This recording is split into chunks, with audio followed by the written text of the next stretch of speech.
নমস্কার বন্ধু, আমি সুমন বিশ্বাস। প্রতিদিন আজও স্বপ্নিল বাংলা ক্লাসের পক্ষ থেকে সকল শিক্ষার্থী বন্ধুকে স্বাগত। দেখুন তো, আজও আমি যেভাবে বর্ণানুক্রমিক বাংলা, সংস্কৃত এবং ইংরেজি গ্রন্থে আলোচনার ক্লাস শুরু করেছিলাম, আজও সেই ধারাটা বজায় রাখবো। সেদিক থেকে বন্ধু, আজ আমার বর্ণ নির্মিত, তোমরা জানো এর আগে একটা ক্লাস করেছি, ফলে এটা কিন্তু আমার বর্ণ নির্মিত দ্বিতীয় ক্লাস এবং টোটাল কিন্তু 50 নম্বর কিন্তু ক্লাস।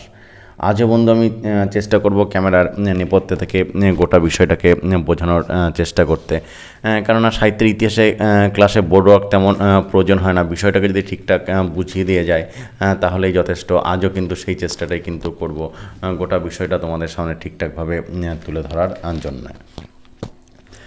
ফলে বন্ধু, প্রথমেই যে গ্রন্থটা সম্পর্কে আলোচনা করব সেটা হচ্ছে বরুণা। তোমরা জানো যে বরুণা একটা বাংলা গীতিনাট্য, এবং এই বরুণা গীতিনাট্য লিখেছিলেন ক্ষীরোদপ্রসাদ বিদ্যাবিনোদ। বিষয়টি ছিল এরকম যে কেরলরাজ মানবেন্দ্র রাজ্যভ্রষ্ট হয়ে ছদ্মবেশে কঙ্কনাধিপতি শিববর্মার মন্ত্রীরূপে এবং তার ভ্রাতৃপুত্র অভিরাম ছদ্মবেশে রাজপুত্র পুণ্ডরিকের অনুচরূপে অবস্থিত করেন। আর কেরল রাজ্যের কন্যা বরুণা এক কিরাতের গৃহে প্রতিপালিতা হন। ফলে পুণ্ডরিক মৃগয়া করতে গিয়ে অলক্ষ্যে বরুণার গান শুনে তার প্রতি অনুরক্ত হন। তিনি ওই সঙ্গীত কাহিনীকে দেখতে চাইলে বরুণা কিরাত বেশে তার নিকট উপস্থিত হন এবং সঙ্গীত কাহিনীকে রাজকুমারী বলে পরিচয় দেন। পুণ্ডরিক সেই রাজকুমারীকে বিবাহ করবেন বলে প্রতিশ্রুত হন, কিন্তু বহু চেষ্টায় তাকে দেখতে না পেয়ে গৃহে ফিরে আসেন। ফলে গৃহে এসে তিনি উন্মত্ত বোধ হন। তখন রাজা অভিরাম প্রমুখাত সমস্ত বৃত্তান্ত শুনে তাকে কন্যা সংগ্রহের নিমিত্ত প্রেরণ করেন। এদিকে অভিরাম বেদিনী বেশধারিণী বরুণাকে এনে উপস্থিত করলে পুণ্ডরিক তাকে বিয়ে করতে অনিচ্ছুক হন। এতে সত্যবালক রাজা তার বদাজ্ঞা দেন।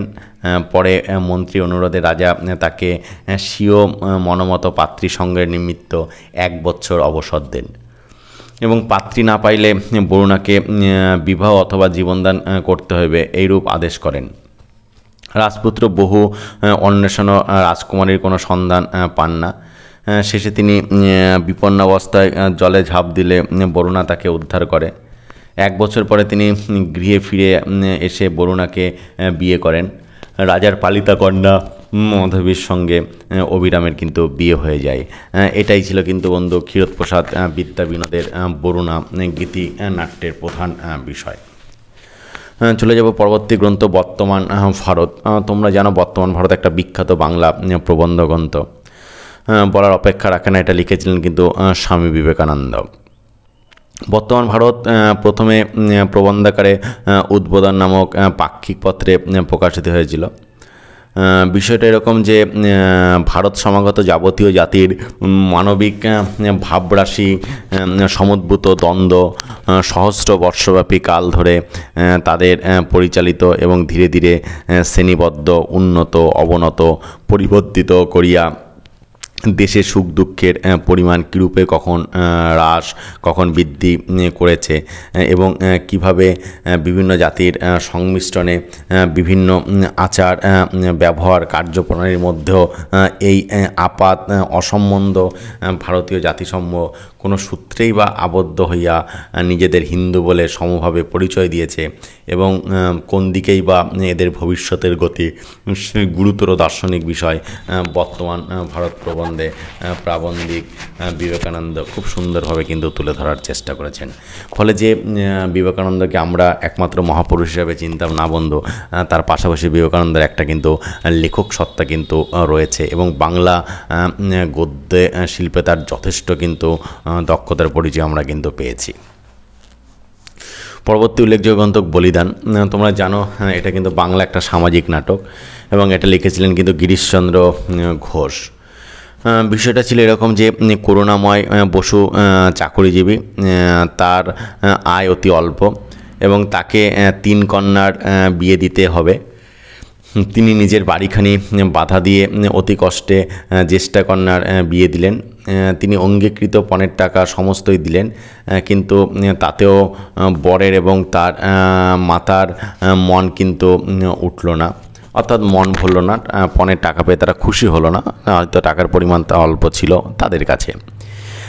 ফলে তারা কন্যাটিকে নানা প্রকারে বিভিন্ন জ্বালা যন্ত্রণা দিতে লাগলেন। অত্যাচারের মাত্রা এতদূর বেড়ে উঠল যে মেয়েটি আর সহ্য করতে না পেরে পিত্রালয়ে চলে এলো।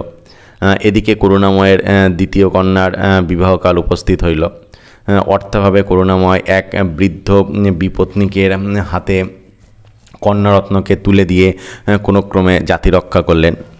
এর কিছুদিন পরেই সেই কন্যাটি বিধবা হইল এবং মনোদুঃখে জলে ডুবে মরল। এদিকে করুণাময়ের ঋণ দিন দিন বাড়তে লাগলো। এই সময়ে তার এক ধনবান প্রতিবেশী কপট মিত্ররূপে তাকে অর্থ সাহায্য করতে লাগলেন।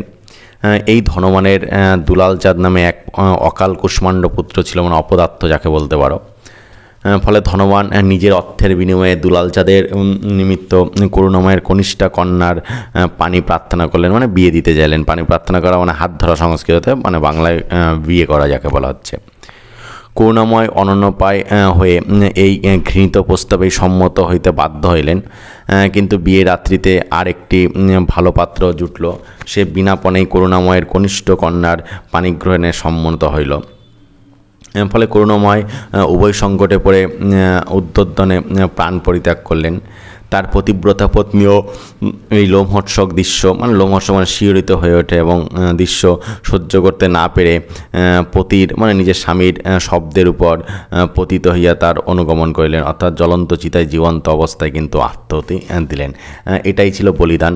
অর্থাৎ বুঝতেই পারছো গিরিশচন্দ্র ঘোষের বলিদান নাটকটা কীভাবে তৎকালীন যুগে পণ প্রথা একটা সমাজকে, একটা পরিবারকে ছাড়কার করে দিয়েছিল, তার সুন্দর প্রতিচ্ছবি কিন্তু এই বলিদান নাটকে তিনি তুলে ধরার চেষ্টা করেছেন।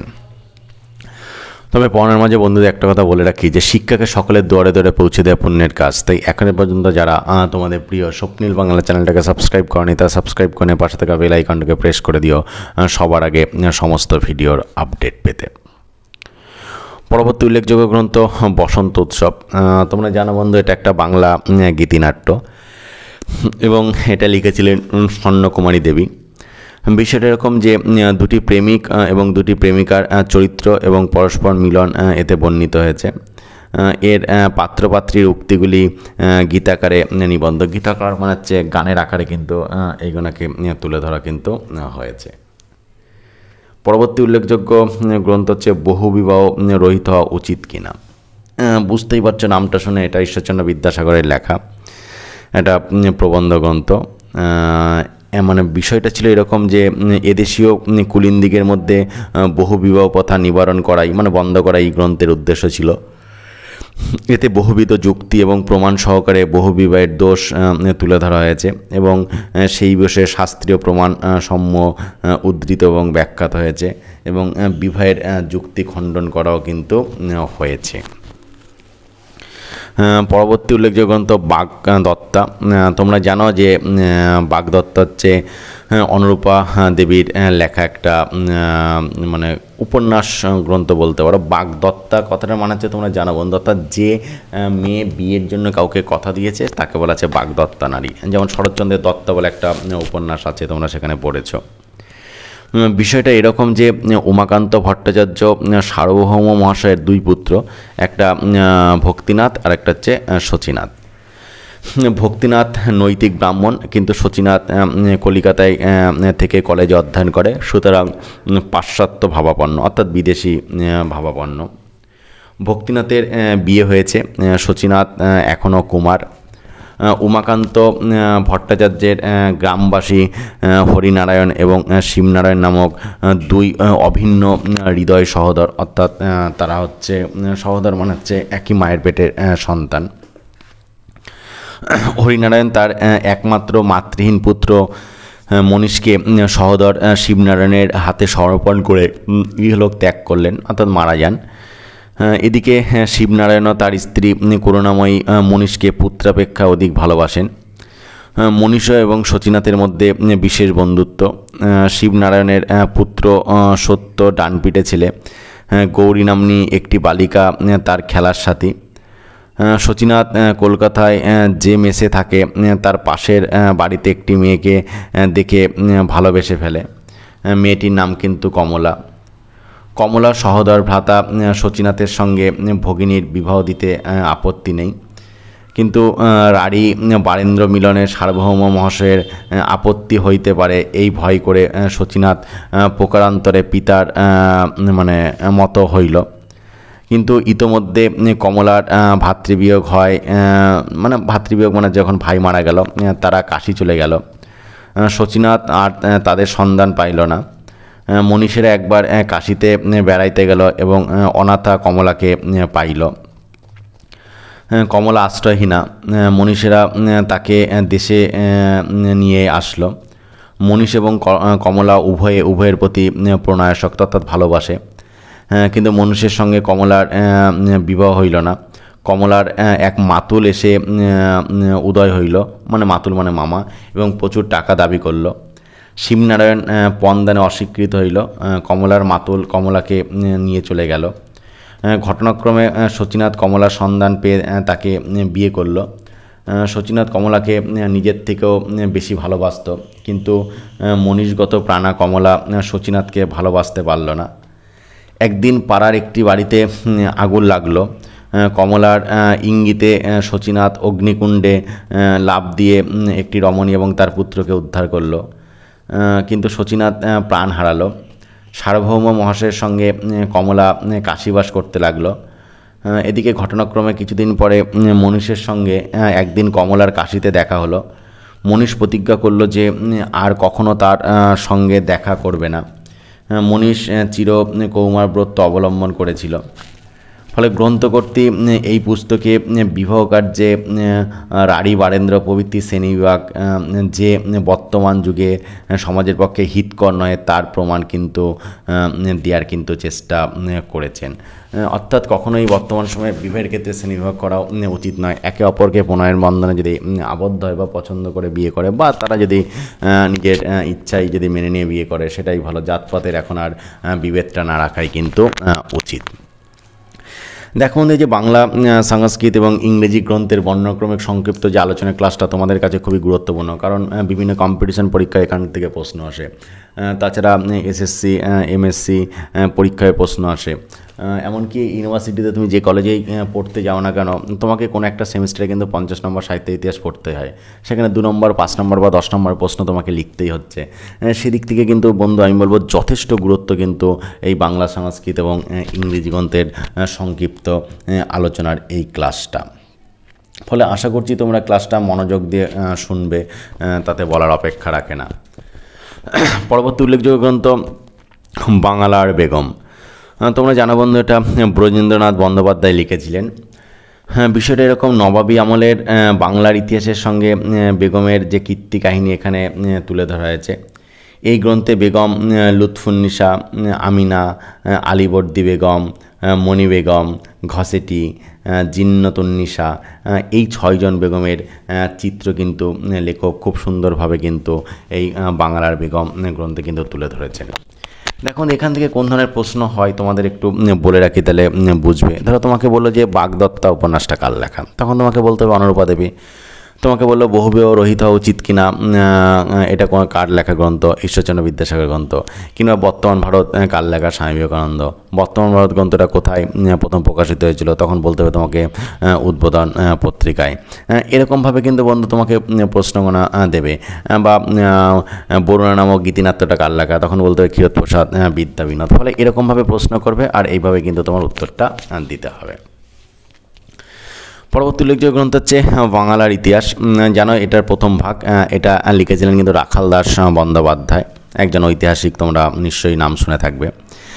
এখানে প্রাগৈতিহাসিক যুগ থেকে শুরু করে মুসলমান বিজয়ের পূর্ব পর্যন্ত বাংলার যে বিজ্ঞানসম্মত ইতিহাস তিনি সেটা লিপিবদ্ধ করার চেষ্টা করেছেন।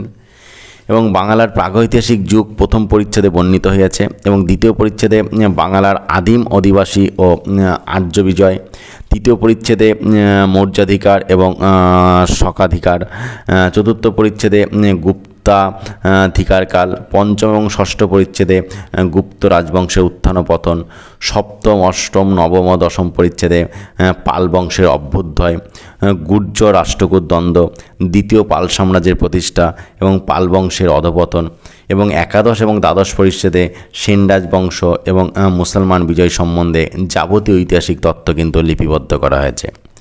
এই গ্রন্থের মধ্যে যেসব মূর্তির চিত্র আছে সেটা থেকে গৌড় মগধের প্রাচীন ভাস্কর্যকলার ক্রমবিকাশের আভাস কিন্তু পাওয়া গেছে। এটাই ছিল কিন্তু রাখালদাস বন্দ্যোপাধ্যায়ের বাংলার ইতিহাস গ্রন্থের মূল বিষয়। আশা করছি বন্ধু আজও কিন্তু তোমাদের বাংলা সংস্কৃত এবং ইংরেজি গ্রন্থের সংক্ষিপ্ত আলোচনার ক্লাসে ববর্ণ নির্মিত দ্বিতীয় ক্লাসে একটা সুন্দর তত্ত্ববল ক্লাস তোমাদের উপর দিতে পেরেছি। তারপরে বন্ধু কোথাও কোনো সমস্যা থাকলে অবশ্যই বন্ধু কমেন্ট বক্সে আমাকে কমেন্ট করে জানাবে। আমি যথাসম্ভব